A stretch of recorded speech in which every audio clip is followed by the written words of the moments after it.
પાટણના જલારામ મંદિરે શનિ અમાસ અને કેદાર યોગ નિમિત્તે ભક્તિમય માહોલ. શનિદેવને સરસવ તેલનો અભિષેક. પાટણ શહેર સ્થિત જલારામ મંદિરે આજે શનિ અમાસ અને દુર્લભ કેદાર યોગના પાવન અવસરે ભક્તિ અને આસ્થાનો અનોખો માહોલ સર્જાયો હતો. 50 વર્ષ બાદ આવેલા આ વિશેષ યોગને લઈ મંદિરમાં વહેલી સવારથી જ ભક્તોની ભારે અવરજવર જોવા મળી હતી.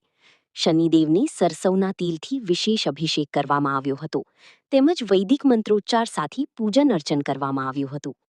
જલારામ સેવા ટ્રસ્ટના મેનેજિંગ ટ્રસ્ટી જયંતિભાઈ ઠક્કર તેમજ ટ્રસ્ટીઓ અને સેવકગણની ઉપસ્થિતિમાં શનિ જયંતીની ભાવભીની ઉજવણી કરવામાં આવી હતી. મંદિર પરિસરમાં ભક્તિમય વાતાવરણ વચ્ચે મોટી સંખ્યામાં શ્રદ્ધાળુઓએ શનિદેવના દર્શન કરી આશીર્વાદ પ્રાપ્ત કર્યા હતા. આ પ્રસંગે મેનેજિંગ ટ્રસ્ટી જયંતિભાઈ ઠક્કરે જણાવ્યું હતું કે શનિ અમાસ અને કેદાર યોગનું વિશેષ આધ્યાત્મિક મહત્વ છે. ખાસ કરીને જેમને શનિની પનોતી ચાલી રહી હોય તેવા જાતકો માટે આજનો દિવસ શુભ માનવામાં આવે છે. શનિદેવની ભક્તિ અને પૂજા કરવાથી જીવનમાં આવતી મુશ્કેલીઓમાં રાહત મળે છે અને સકારાત્મક ઉર્જાનો સંચાર થાય છે. મંદિરમાં ભક્તો માટે વિશેષ દર્શન અને પૂજનની વ્યવસ્થા કરવામાં આવી હતી. દિવસભર ચાલેલા ધાર્મિક કાર્યક્રમોમાં ભક્તોએ ઉત્સાહભેર ભાગ લીધો હતો અને શનિદેવના દર્શન કરી આધ્યાત્મિક શાંતિની અનુભૂતિ કરી હતી. જય જલારામ. જય જલારામ. આજે શનિ અમાસ અને શનિ જયંતિ છે. આપણે તો મંદિરમાં શનિદેવની સ્થાપના કરેલી. આમ તો પહેલાં બધા લોકોને અનાવાડા જેવું પડતું હતું શનિદેવની પૂજા કરવા માટે, પણ આપણે અહીંયા કરી છે ત્યારે હવે બધા લોકો અહીંયા લાભ લે છે.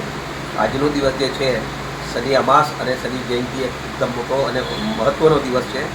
એ લગભગ 50 વર્ષ પછી આવો કેદાર યોગ અત્યારે આવ્યો છે કે આજે જે શનિદેવની પૂજા કરે તો એને અનેક ઘણો લાભ મળે છે.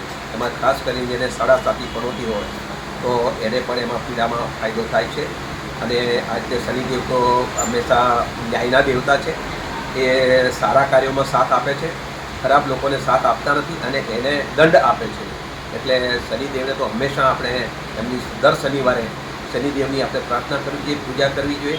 એટલે શનિદેવ આપણા જે વિઘ્નો છે એ દૂર કરે અને સદાય આપણા જીવનમાં આપણા જે કંઈ કાર્યો હોય એમાં આપણને સહાય કરતા રહે.